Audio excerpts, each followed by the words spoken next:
BGMI new update 3.4 आ गया है दोस्तों। आज के वीडियो में बहुत सारी ट्रिक्स है, टॉप सीक्रेट फीचर्स है, क्विक ट्रैवल गाइड है। पिछले अपडेट की तरह इस बार कैसे घमासान मचाने वाले बस तुम देखो, बहुत मजा आने वाला है। वैसे पानी वाले मोड को कौन कौन मिस कर रहा है कमेंट में बताना मत भूलना। तो सबसे पहले मैच शुरू होते ही यहाँ स्पॉन आइलैंड पर भेड़िया बन गए हैं नए मोड में। कुछ इस तरह से यहाँ नया डांस भी दिख रहा है जिसे सब प्लेयर्स करने वाले हैं। और जैसे ही मैप खोलो सारे आइटम्स का नाम लिख रखा है समझने के लिए, खुद ही देख लो। सबसे पहले सील चेस्ट पे क्रिम्सन की, wolf warrior, vampiric fiend, horse, crimson castle, wolf settlement, blood clan chest, treasure specter और ड्रैकुला। पर बहुत चीजें यहाँ नहीं बताई तो वो चेकआउट करते हैं। तो मैं बताता हूँ क्या करना है इसमें। देख रहे हो सबसे पहले नया आइटम है क्रिम्सन क्रिस्टल। इसे इस्तेमाल करो, मैप में कहीं से कहीं भी पहुंच जाओ सेकंडों में। तो आओ देखते हैं कैसे। तो ये जो मैप पे टाइमर देख रहे हो 2 मिनट का, ये ब्लड क्लैन चेस्ट है और ये 3 टीम पर होती है। तो मतलब हर 3 टीम के लिए एक चेस्ट है और उन 3 टीम्स को ही वो मैप पर दिखती है। तो अपनी चेस्ट को सबसे पहले कैसे खोल सकते हो या फिर किसी और टीम को फिनिश करके कैसे वहां पे लूट ले सकते हो, ये चेकआउट करते हैं। सो मैंने क्रिम्सन क्रिस्टल इस्तेमाल करा और उससे क्रिम्सन रिफ्ट बनाई, जिससे मैं ड्रैकुला के कमरे में पहुंच गया हूँ। और ड्रैकुला के कमरे में पहुंचने के बाद या तो मैं ड्रैकुला से लड़ सकता हूँ या फिर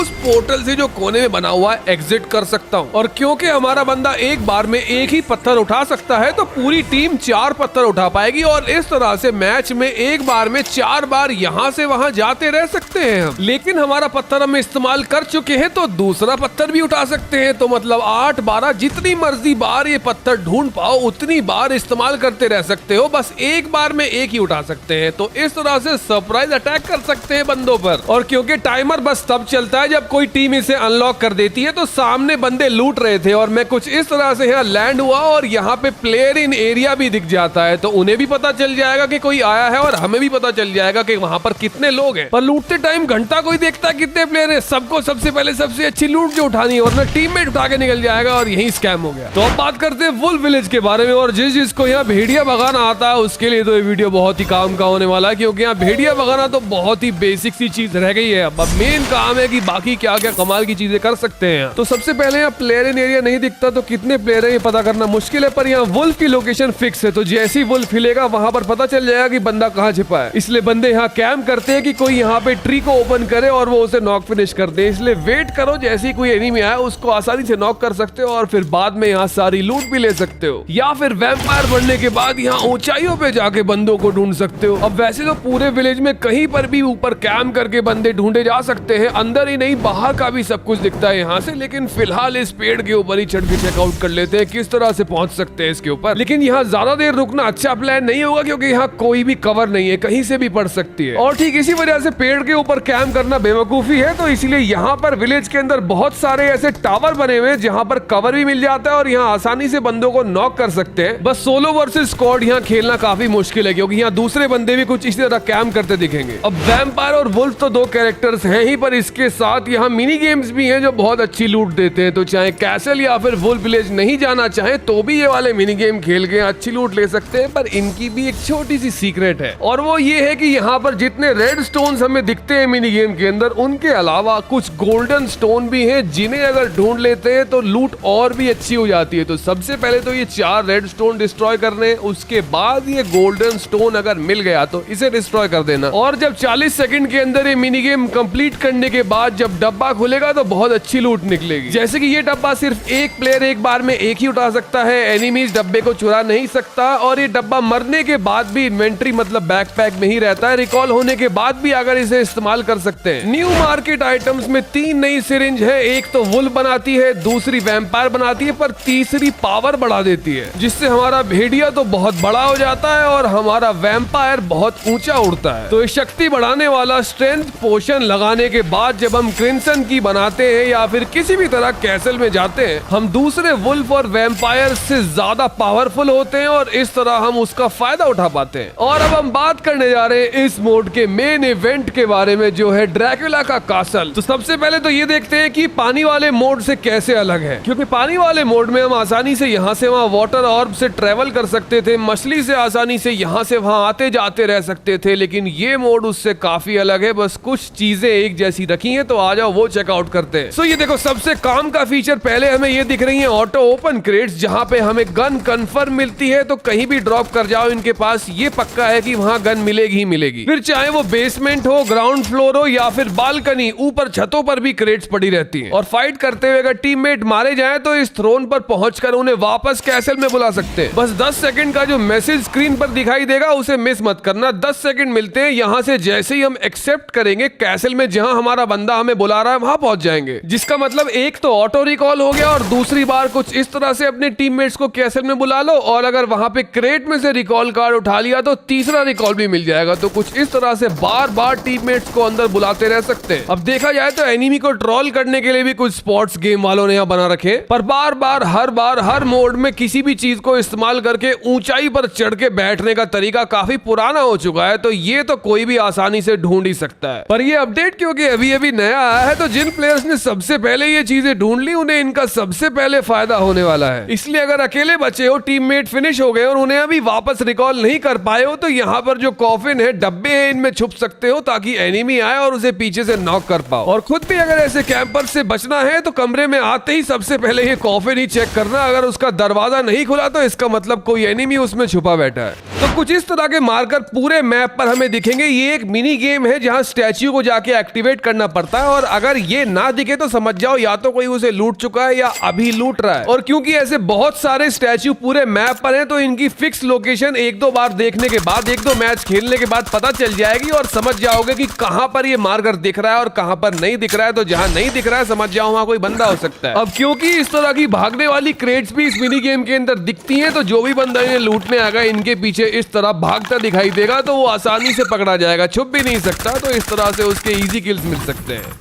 तो लास्ट जोन की एनिमी स्पॉटिंग वुल्फ कैरेक्टर से बहुत ही जबरदस्त तरीके से करी जा सकती है। एक ही सेकंड में यहां से वहां जंप करके ये पहुंचता रहता है और फटाक से रोटेट करके कब में एनिमी के पीछे आ जाता है उसे पता भी नहीं चलता। और ठीक इसी वजह से अगर लास्ट जोन में एनिमी स्पॉटिंग हो, अपने आप जोन के अंदर जाना हो, इसके लिए एक वुल्फ सिरिंज बचा कर रखना ताकि तुम भेड़िए बनकर लास्ट जोन में फायदा उठा पाओ। मगर वुल्फ ट्रांसफॉर्मेशन कवर में ही करना, वरना इस भाई की तरह दूर से ही दिख जाओगे क्योंकि वो ग्लो करता है ट्रांसफॉर्म होते हुए। इस वजह से नॉक हो गया, वरना बिल्कुल नहीं दिखता। फिर इसके आगे चेकआउट करते हैं वैम्पायर क्या क्या कर सकता है ऐसा जो वुल्फ नहीं कर सकता। तो वुल्फ चाहे लास्ट जोन में बहुत काम का कैरेक्टर हो, पर यहाँ पे वैम्पायर भी कम नहीं है। वैम्पायर दूर से ही ऑर्ब सक कर लेता है, दूर से ही हील कर लेता है अपने आप को। और अगर फाइट करते हुए अच्छी पोजीशन लेनी है तो वैम्पायर से बढ़िया कैरेक्टर तो गेम में है ही नहीं, क्योंकि वैम्पायर ऐसी ऐसी जगह पोजीशन ले सकता है कि एनिमी सोच ही नहीं पाएगा कि वहां से भी कोई उसे नॉक कर सकता है। मतलब बीजीएमआई के इस नए अपडेट में जहां कैंपिंग के तरीके दिए तो वहां एनिमी को पुश करने के भी बहुत जबरदस्त तरीके दे दिए हैं कि एनिमी को सेकंडों में पुश कर सकते हो, कब में नॉक कर दोगे उसे पता नहीं चलेगा। तो नए मोड में इनकी बहुत सारी पावर है, नए नए तरीके हैं, बस इस्तेमाल करना आना चाहिए, फिर आसानी से गेम जीत सकते हो। लेकिन गलत जगह गलत पावर इस्तेमाल कर दी तो ये उल्टा भी पड़ सकता है, तो थोड़ा ये भी देखना पड़ेगा।